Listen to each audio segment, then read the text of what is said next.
Hello everyone and welcome to Unit 8. We're going to be looking at sequences and series, something that you actually have already done in algebra. We're just going to continue it in algebra 2. So we're going to go right into what a sequence is. So a sequence is formally defined as a function that has its domain as a set of positive integers. And when we look at sequences, we're looking at the idea of first term, second term, third term. First term, second term, so on. We denote that by usually an A1 and an A2. And that's what they're talking about. This is the domain. 1, 2, 3, 4. You can never have a half a term. So that's the idea here. So if we look at a sequence, this is a linear function. If we look at it, it just says find A1, A2, and A3. Well, pretty straightforward. You're going to go A1, A2, A3, and all you're going to do is plug in that 1 is your n. Again, we said that was your domain. It's like an x value. 2 times 1 minus 1, 2 times 2 minus 1, and 2 times 3 minus 1.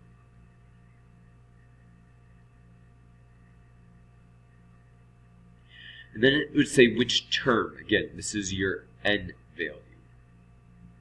So which term has a value of 53? So we're looking for the n, which means that the 53 is our y. So 53 equals 2n minus 1. Add the 1 over, 54 equals 2n, and divide by 2, so n equals 27. So the 27th term. C, explain why there will not be a term that has a value of 70. Hopefully you guys can take a minute and just see what kind of numbers these all are. 1, 3, 5, we're going up by 2, so why can't it be 70? You should see that they're all odd numbers, but let's look at it mathematically. 70 equals 2n minus 1. Add the 1 over, 71 equals 2n. Divide by 2, n equals 71 divided by 2. Notice that we, excuse me, said the domain must be all positive integers. This is not an integer.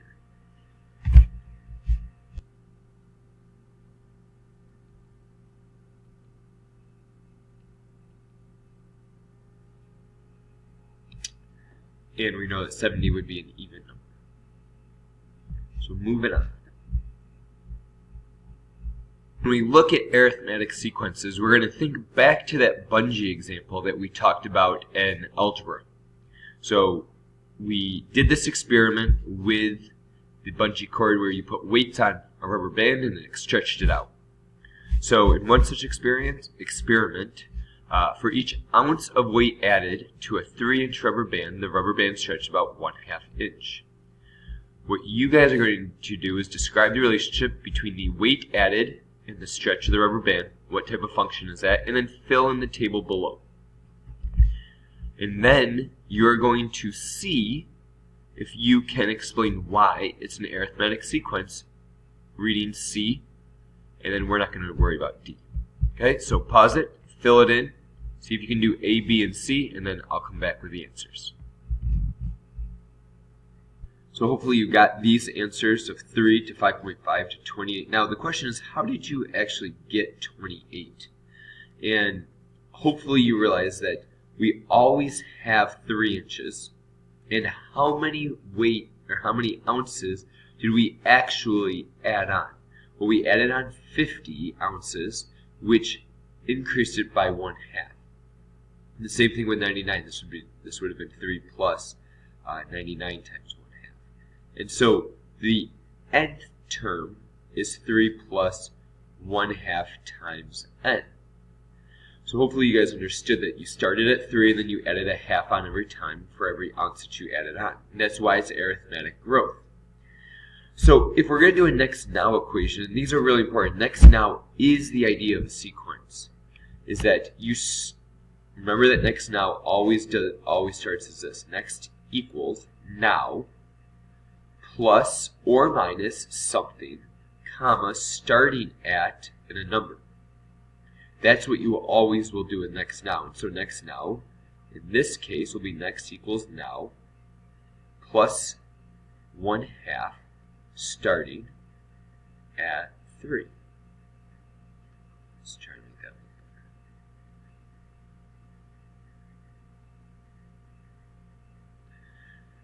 better. And if you're going to write a formula with this, the idea with this formula that you guys always, many times have trouble with is this idea of ln equals ln minus 1 plus 1/2 comma L sub 0 equals 3. And let me explain what this means.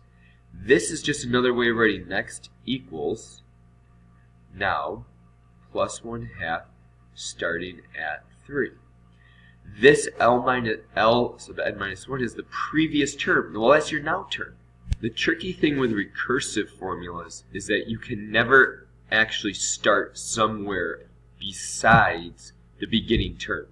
So, for example here, C, use a recursive formula to predict the rubber band when the length is 15 ounces. With a recursive, you have to start at L sub 0.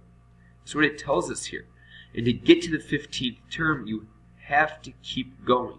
It is not like a formula that you can just plug in.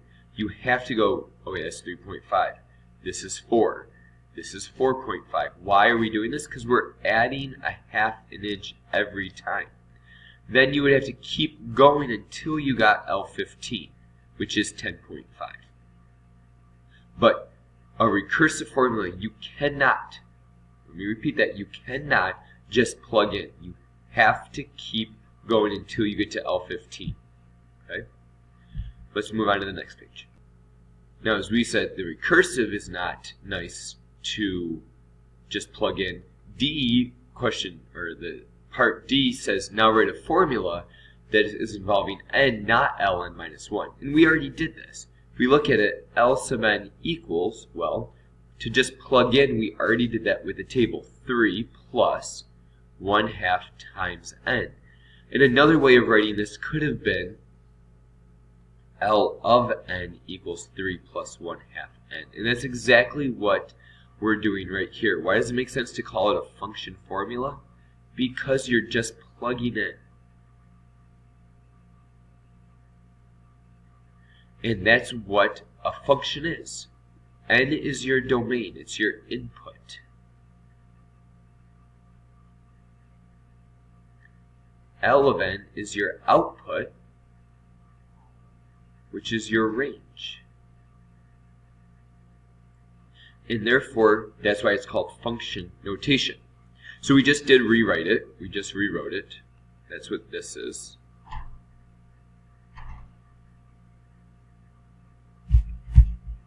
And so now that we have the function notation, the formula, is it easier to now give 15 ounces? Well, yes. L of 15 equals 3 plus 1/2 times 15. Well, 1/2 times 15 is 7.5 plus 3, 10.5. Look how much easier that was than having to do it out 15 times here. So that's why the function notation is nicer to find a specific actual ounce. Or actual answer, excuse me, actual answer. So we just described the differences between the recursive. Takes, you have to go one term by term by term. Where the function formula, you just plug in. So what I'd like you guys to do now is read 3. It's talking about long distance calling, and actually it's talking about a phone card with how you used to call before cell phones were there. See if you can create your formulas, and then we'll finish up the notes here. So you're going to do 3, A and B, please. So the red is a recursive. Next equals now plus 2 cents. You started at 89 cents because that's what it cost you to make the call. Even if you didn't actually talk, it cost you 89 cents to make the call. So next equals now plus the 2 cents and you started at 89 cents. Or you got the function formula where you start at 89 cents and you're increasing by 2 cents for every minute, and that's the n. I just used L of n. If you guys use something else, that's perfectly fine. So it said compare these formulas. And how are they similar? Well, they're both linear and they're both increasing. How are they different? They have different starting values. They have different rates of change. So it says, think about the connections between arithmetic sequences and the functions we've studied. In each case, describe the shape of the graph. Well, we know they're linear and increasing.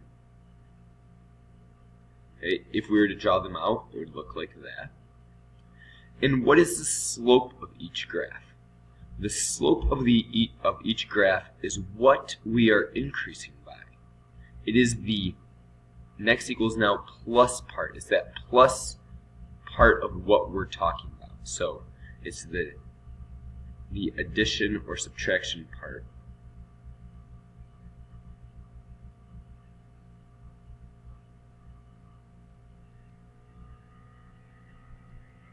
To the now. Okay, and so we just said about that.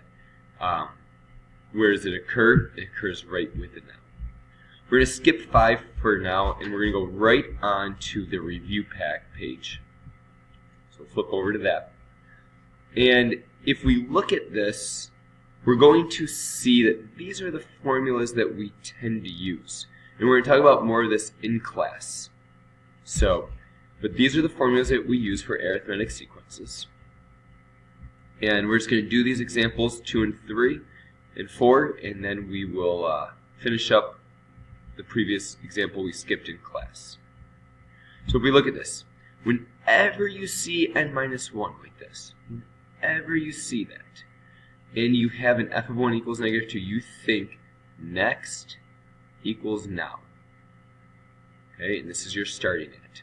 So all it says in exercise number 2a is generate the first 5 terms. So we're going to go f of 1. Why do we start at f of 1? Because that's where it says. F of 2, f of 3, f of 4, f of 5.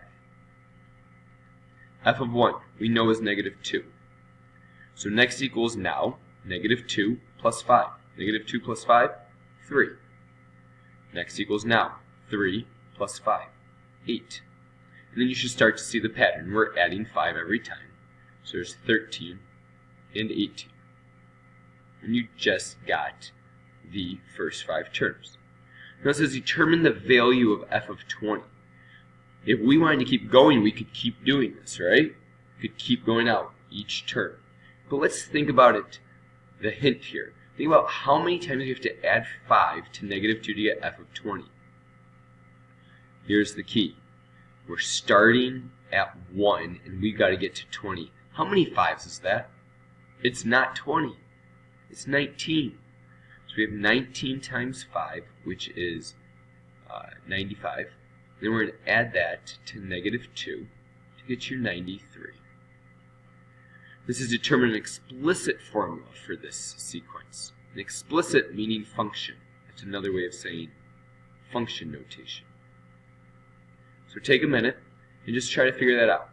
F of n equals what? Take a minute and actually do it. And hopefully you figured out that you start at negative 2, so that's a good thing. We're adding 5, and maybe many of you put n here, just an n. And usually that would be correct if you started at 0 here. But we didn't start at 0, we started at the first term, so we have to do n minus 1. And we'll talk about more of that in class.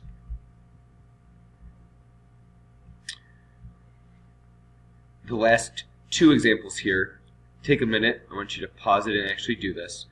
But you're going to go, how much are you increasing by every time? It better be the same. And you're writing f of n equals for both of these. I always usually do the starting value and then what you're increasing by or decreasing by. So pause it and finish this, please. So hopefully you guys all got 5 plus 10, and maybe you put an n there, but again, this is the first term. This is your second term. And so therefore you have to have n minus 1. In the last example, you start at 19 and you subtract 3. Maybe you had an n there, but just fix it to be n minus 1. We'll finish up example 5 in class from the previous page. On that, enjoy your day. See you in class.